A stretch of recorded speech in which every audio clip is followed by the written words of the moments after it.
आप देख रहे हैं वतन समाचार। हर एक के मन में अब यही सवाल चल रहा है कि ईरान, इजराइल और अमेरिका, जिस तरह से अमेरिका और इजराइल ने ईरान पर अटैक किया है, तो क्या ये जंग कब रुकेगी? उसके बाद जिस तरह से ईरान ने बैक फायर किया है और जिस तरह से ईरान ने बदले के साथ काम शुरू किया है, तो क्या ये जंग थमेगी? और थमेगी तो कब तक थमेगी?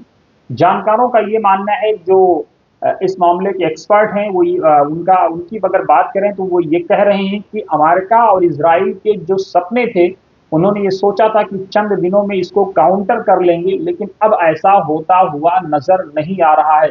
तो उनके लिए बहुत मुश्किल है, क्योंकि जिस तरह से अमेरिका में पेट्रोल के दाम बढ़े हैं या तेल के दाम बढ़े हैं, और जिस तरह से अमेरिका में महंगाई की मार पड़ने के प्रबल इम्कानात हो रहे हैं, इस तरह से अमेरिका की एक बड़ी आबादी इस जंग के खिलाफ है। उसके बाद अब अमेरिका के लिए आसान नहीं इस जंग में टिके रहना।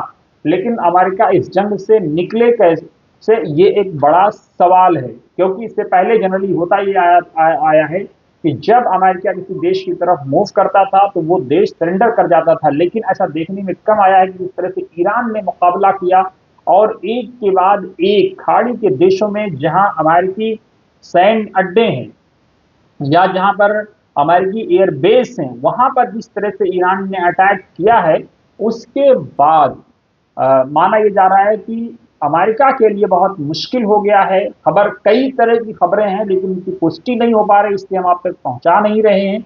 लेकिन इस बीच में इतना जरूर है कि इसराइल और अमेरिका के लिए ये जंग मुश्किल से मुश्किल तरीन होती चली जा रही, स्पेशली अमेरिका के लिए। अब ऐसे में ईरान हारना भी नहीं चाहता है, ईरान सरेंडर भी नहीं करना चाहेगा। ईरान बार बार ये कहता चला आया है कि शुरू उन्होंने किया है, यानी अमेरिका और इसराइल ने, खत्म हम करेंगे। ऐसा नहीं है कि ईरान का डैमेज नहीं हुआ है, लेकिन इसका ये भी मतलब नहीं है कि अमेरिका का जितना नुकसान हुआ है वो बहुत बड़ा नुकसान है। और उसके साथ ही इसराइल से चूंकि रिपोर्ट्स नहीं आ पाती हैं, लेकिन जो लोग वहां से लौटे हैं सोशल मीडिया पर, अगर उनके यकीन करें और उनके हवाले से जो खबरें आ रही हैं, तो इसराइल में भी बहुत भयंकर डैमेज हुआ है। लेकिन जानकार ये मान रहे हैं कि एक रेड लाइन होती है, अगर उसके बाद अगर डैमेज होता है तो उस देश के लिए उसको बेयर करना मुश्किल होता है। तो शायद अभी उस रेड लाइन तक या उस लाइन तक डैमेज नहीं हुआ, जिसकी वजह से इस तरह की चीजें नहीं आ पा रही। खबर यह भी है कि रशिया और चाइना की कहीं ना कहीं ये चाह रहे हैं कि ये जंग खत्म हो, लेकिन एक तरफ जहां चाइना की अपनी सॉवरेंटी है, जो उसकी अपनी खुद मुख्ताराना हैसियत है, वो भी उसको मनवाना चाहेगा। चाइना के अलावा रशिया के भी अपने इंटरेस्ट हैं। अमेरिकन जो जनता हो या जो लीडरशिप है, वो भी चाहेगी कि जंग जंग किसी भी तरह से जल्दी खत्म हो।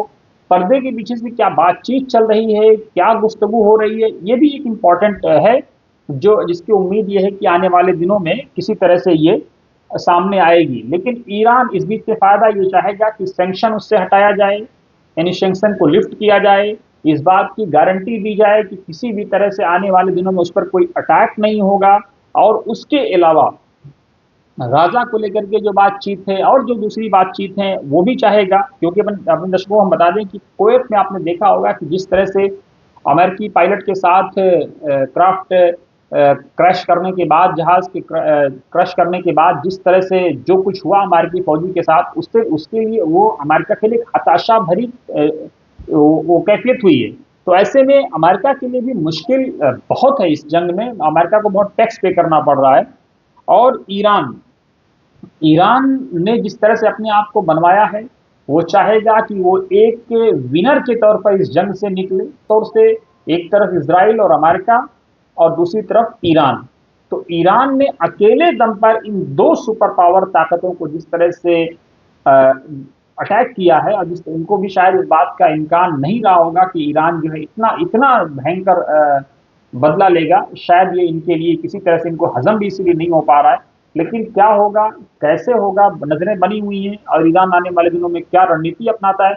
हाँ, ये जरूर है कि कच्चे तेल की कीमतों में या तेल की कीमतों में आग लग सकती है, क्योंकि जिस तरह से खग द्वीप पर अमेरिका ने अटैक किया है, उसके बाद जिस तरह से ईरान ने कहा है कि वो अब इसका बदला लेगा। क्या बदला लेगा?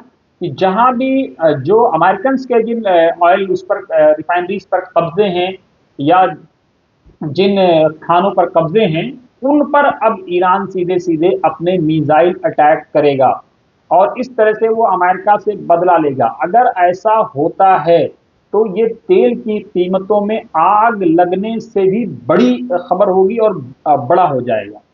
लेकिन इसको अमेरिका कैसे काउंटर करेगा, कैसे इस पर कंट्रोल करेगा और कैसे ईरान को मनाएगा या मनवाएगा पर्दे के जरिए से, ये एक बहुत बड़ा चैलेंज है। क्योंकि ईरान ने ये कहा कि खर्द द्वीप पर हमला, इसकी बड़ी कीमत अमेरिका को चुकानी पड़ेगी, बड़ा टैक्स पे करना पड़ेगा। क्या होगा, कैसे होगा, आने वाले दिनों में आपके भी सामने आएगा, हमारे भी सामने आएगा। नजरें बनी हुई है, बनी रही है। होता समाचार के साथ।